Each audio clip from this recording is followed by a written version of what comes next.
ini menunjukkan kata sifat seperti luas, indah, bersih, tinggi, kata kerja. Kemudian ada kata kerja indera, terlihat, terdengar, terasa, tercium. Kemudian kata depan atau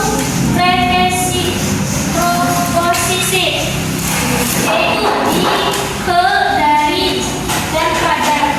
Kalimat efektif dan runtut. Jadi untuknya itu sangat kayak runtut lah, seperti mulai dari nama bendanya dulu, kemudian bagaimana situasinya.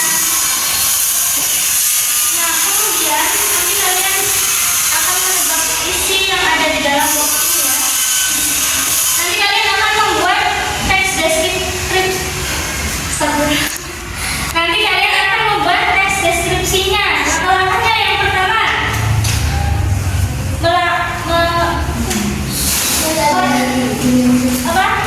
menentukan objek yang akan dideskripsikan.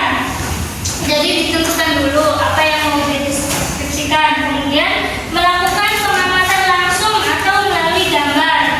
Kayak misalnya kita melihat kalender, itu bisa melalui gambar. Kemudian perancang hasil pengamatan, warna, bentuk, suasana, dan fungsinya. Kemudian menyusun perangkat teks tadi yang diidentifikasi ini, strukturnya nih.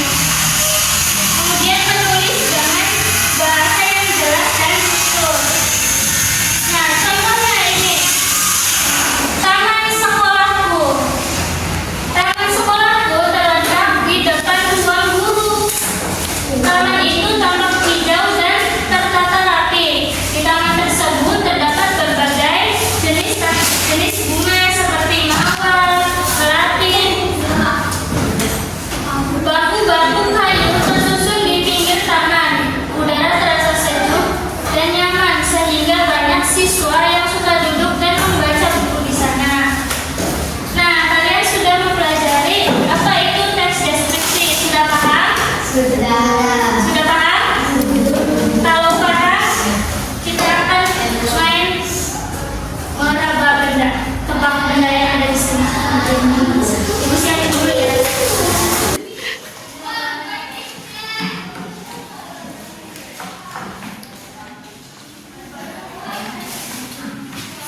Anak-anak, tadi kita kan sudah tahu tuh apa saja sih teks deskripsi, seperti apa sih ciri-cirinya. Sekarang kita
yang sebentar.